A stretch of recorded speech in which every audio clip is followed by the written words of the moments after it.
minute. Who are you?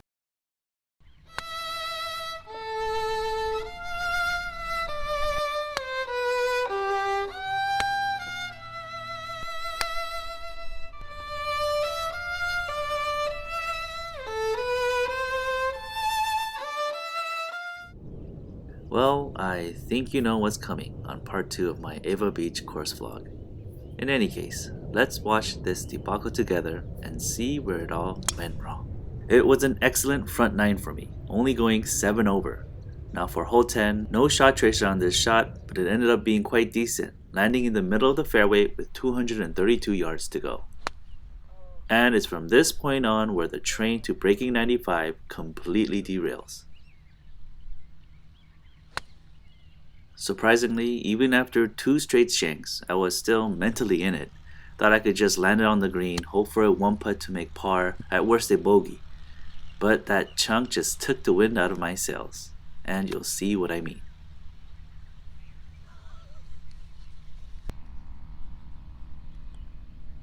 It's just comical at this point, right? At this point, I'm pretty sure I checked out. I was on autopilot. I just wanted to hit and get the ball in the hole and get out of there. Man, what a terrible way to start the back 9. A shank-filled quadruple. Now, trying to forget that previous hole, I then proceed to absolutely stripe this 4 hybrid tee shot. Actually got some height on this and it lands dead center of the fairway.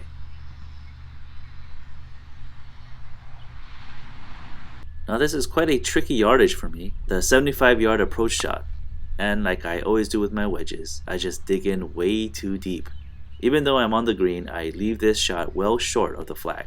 After that quadruple, I'm happy to see a birdie opportunity, but again, I'm just looking to 2-putt here and walk away with a par.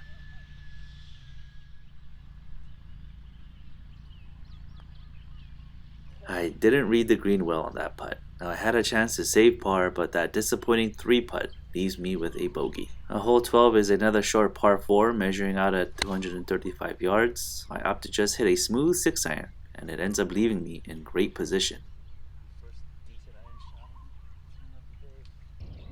A repeat of the last hole, another 75 yards to the flag. This time I get it long enough, but push it too far to the right, landing just off the green.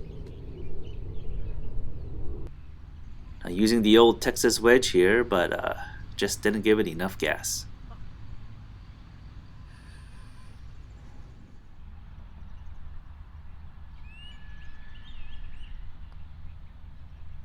I'm noticing that I'm not really setting myself up for success for my second putts. I really gotta work on getting that first putt as close as I can. But easier said than done, right?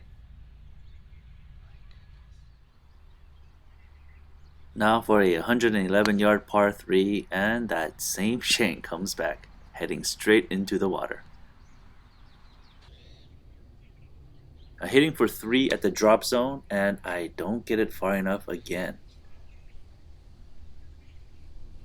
I'm not sure how long this distance was, but it was quite a ways. Really hoping my lag putting could save me here.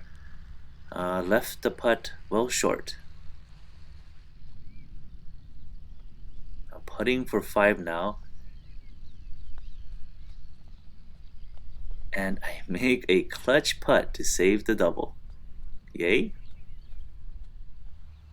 Hitting driver on hole 14's par 4, and what an ugly swing that was. Way off balance, and I hit it thin to the left. I do manage to get a good kick to the right, so I end up in the fairway. But what good is it being on the fairway when I do stuff like this? Guess you just gotta keep on keeping on. As long as you advance the ball, you have a chance. Now I hit a nice approach shot with my gap wedge, which I initially thought was well short again, since it was so chunky. So even after that shank, I still have a chance at par.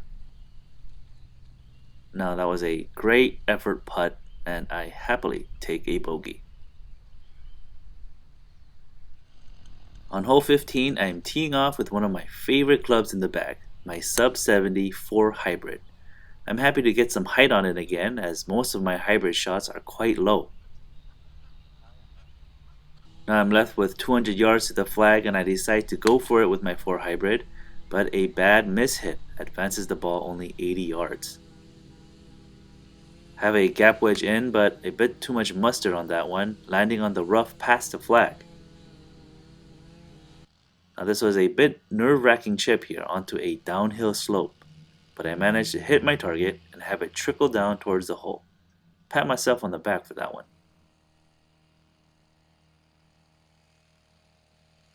Now on what should have been a tap-in bogey, I push my putt and I miss it to the right. What another disappointing double. For the 124-yard par 3 here, I'm using gap wedge. I don't really get a hold of it, and I hit it thin straight into the greenside bunker.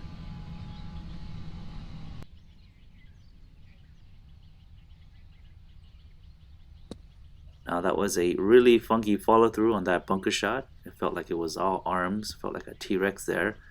I don't think that's the correct way to hit out of a bunker, but it happened to work that time and it ended up in a great spot.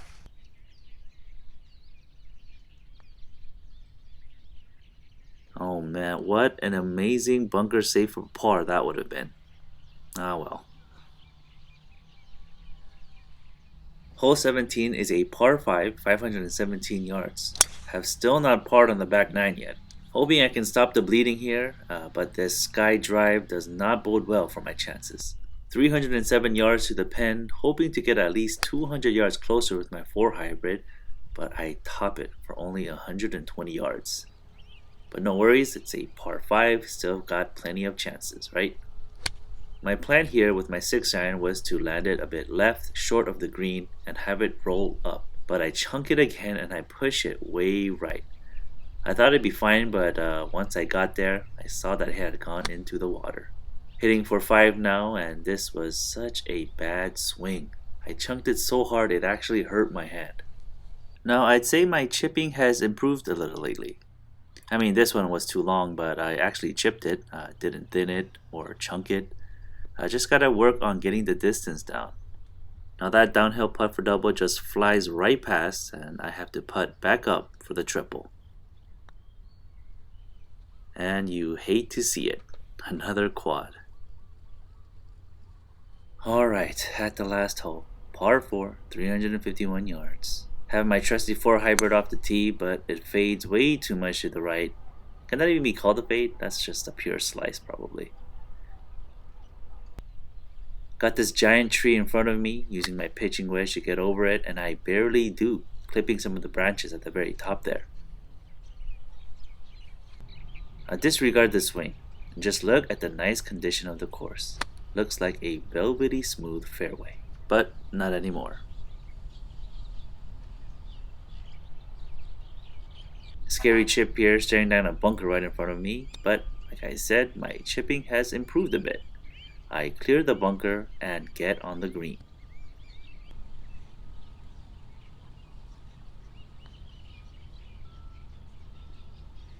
So my putting woes continue, and I take another double to end my round at Ewa Beach.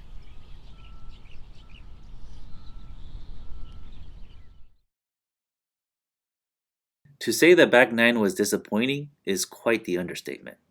I started off strong, going just 7 over with 4 pars for the first 9 holes. On the back, not a par in sight, and I go an astonishing 18 over to finish my round at plus 25, a 97. So I did not break 95 as I set out to do. Obviously, the 2 quads in the back weren't ideal, but I left a lot of strokes out there on the other holes because of small, dumb mistakes. All in all, disappointed to not finish as well as I started, but I can't be too mad because I do see some improvements in certain areas. And like I said before, hey, I'm golfing in Hawaii. Who cares about the score, right? As for the course, I recommend it if you are traveling to Hawaii. The scenery is not incredibly majestic compared to something like Royal Hawaiian, but it is still very nice, and the course conditions were top notch. Now for my next course vlog, it will be yet another corporate golf outing, this time at the Eagle Falls course in Indio, California. This one had a $15,000 hole-in-one chance. Will I fare any better than the hole-in-one chance in my Los Coyotes video?